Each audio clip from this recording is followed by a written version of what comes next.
మేడ్చల్ జిల్లా శామీర్పేట్ మండలంలో లాల్గడి మలక్పేట్లో వికృత్ భారత్ సంకల్ప్ యాత్ర ద్వారా ప్రజలకు అవగాహన సదస్సు నిర్వహించారు. ఈ కార్యక్రమంలో గ్రామ secretary BJP party Aira Yadagiri, Chidu Srinivas Reddy, Indian, Canara bank manager గ్రామస్తులు తదితరులు పాల్గొన్నారు.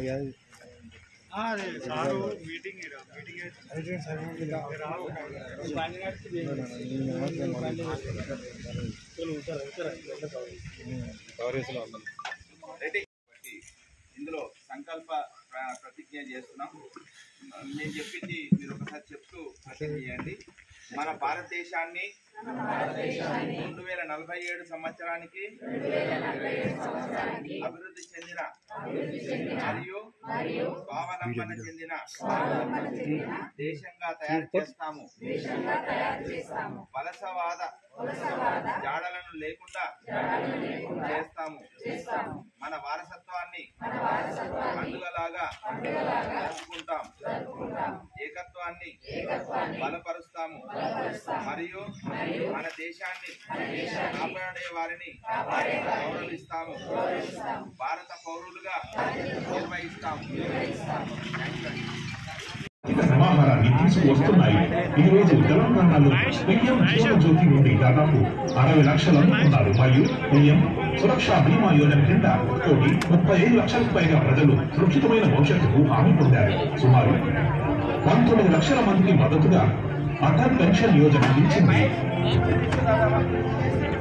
ఒకప్పుడు తెలంగాణలోని హెల్త్ ఖాతాదారులు మరియు 5,000కు పైగా సంరక్షణ కేంద్రాలు రాష్ట్రంలో ఆరోగ్య విప్లవాన్ని తీసుకువస్తున్నాయి. నేడు తెలంగాణలో గరీబ్ కళ్యాణ్ అన్నయ్య సరైన సమయం.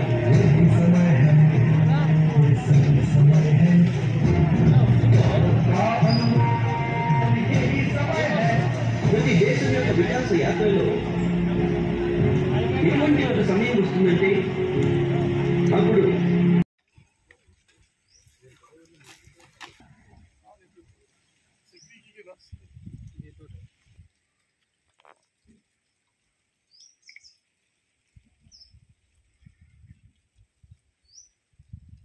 కెపాసిటీ ఎంత 1 అవర్ 10 minutes 1 ఎకర్ ఎక్కడ కొట్టేస్తారు.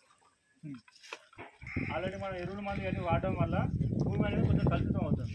సో అలా వాడకుండా కోసం భూమిని శోధన చేయడం, అలాగే రైతులకు అవగాహన కలిగించడం, అలాగే పోషణ భూమిలో పోషణ దాని లోపల న్యూట్రియంట్స్ ఏమున్నా అలాంటివి, మరి ఇంకా అమ్యూనేషన్ అంటే మెరుగుదల, భూమి యొక్క మెరుగుదల కానీ పంట యొక్క మెరుగుదల కానీ ఎలా చేయొచ్చు మనం అనేది ఇంకా మనం ఇక్కడ తెలుసుకోబోతున్నాం అనమాట.